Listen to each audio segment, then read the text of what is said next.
everybody! I thought I'd show you how I made the puffball skirt for the popcorn dress because it's quite a fun thing to do and it's not too difficult.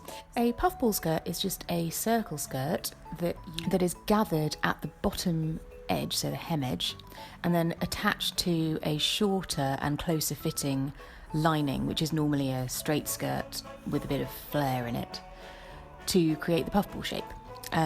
So it's relatively simple to make and just requires a little bit of sort of making sure that your pattern pieces are going to fit together. The first thing I did was to check how the construction was going to work. I made it up in miniature, which I recorded because I thought it helped give an overview of how the actual thing fits together before going into sort of the big final version.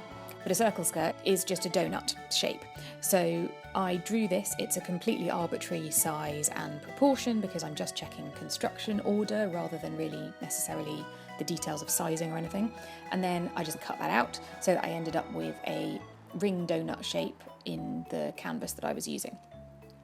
Once I'd done that, I then ran a long gather stitch around the outer edge of the bigger circle, and then measured the inner circle in order to make a template for my underskirt. Now, this is very basic on this model because it's just a rectangle, and the width of the rectangle is the waist measurement, so the distance around that inner circle, and the depth is the same depth as the circle that I've drawn already. And then I just pinned it together to make sure that the two would fit and that the lengths were right, so that my underskirt waist measurement fitted my circle skirt waist measurement. And you essentially end up with something that looks a bit like an upside down top hat with a very wide brim. And at this point I'm just checking that the sizing is right. I'm going to actually take these pins out later. But once I've done that, I then gathered the outer edge by pulling up the gathering stitches that I'd already put in, and just gathered them down and evened those out until they measured the same, they fitted the bottom hem edge of the underskirt. Then you can pin that in place and even out all of the gathers, and then sew around that bottom edge with just a straight stitch to connect the gathered edge of the circle to the underlining edge.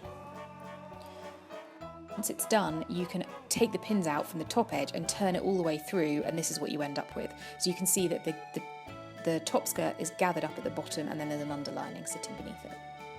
So to do this with a full dress, you need to take any bodice that you have and that you know fits you. This was one I actually self-drafted, but any commercial or indie pattern that you have and you like the bodice of, feel free to use that.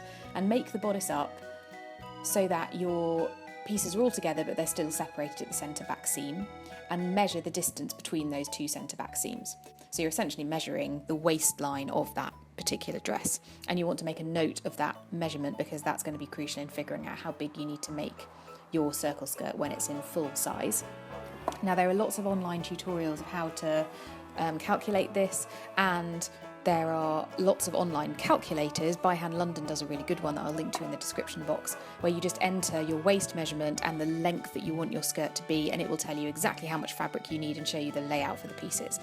I am geeky and quite like doing the maths, so this is me just scribbling through, figuring out what the maths is that I needed and to make sure that I had enough fabric. I wanted to do this in my popcorn fabric that I bought from the States, but I only had a certain amount and I needed to make sure that I could fit it, so that required quite a bit of jiggery pokery.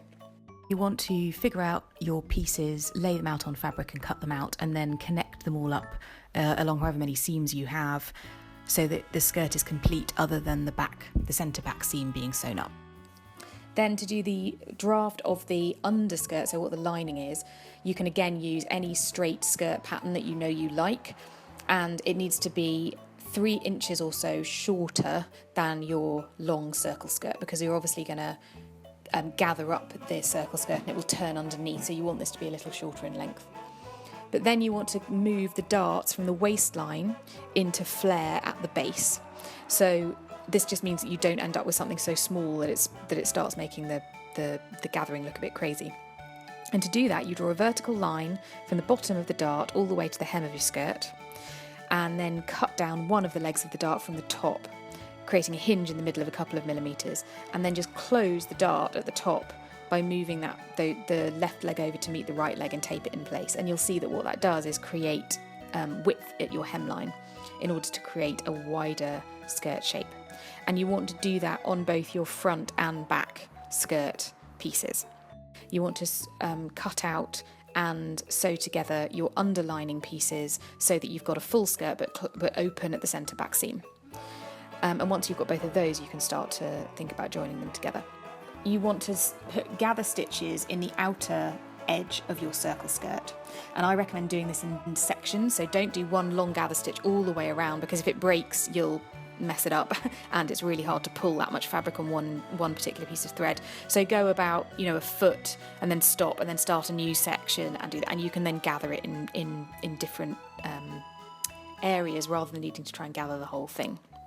So you want to pull those gather stitches up at this point so that the outer edge of your circle skirt matches the length of the hem of your underskirt. Then you want to lay them down on top of each other, right sides together, with the bottom hems matching and the top waistline edges matching. And you want to then pin your hems together. So you'll have your underlining and then your top skirt, and you want to pin those two hems together, so you end up with two pieces that look very similar to each other, with the waistlines next to each other and your hems pinned together next to each other. That takes quite a while because there's a lot of fabric and it takes ages, but once you've got it, you can then sew around that with your normal seam allowance. And when you've done that, what you will end up with is a pretty much completed puffball skirt. So you've sewn all the way along your really long circle edge, and then you can turn it through by separating out your waistlines and then ensuring that your lining waistline meets the outer skirt waistline, and you can match those up. The distances should be identical because you measured them so carefully earlier, and you can see that that's going to form a really lovely puffball skirt. And you can either treat that as just one piece now, so treat lining and skirt as one piece and attach them to your bodice as you would normally, or you can attach the lining to the bodice lining if you're lining your bodice, and then attach the outer skirt to your outer bodice.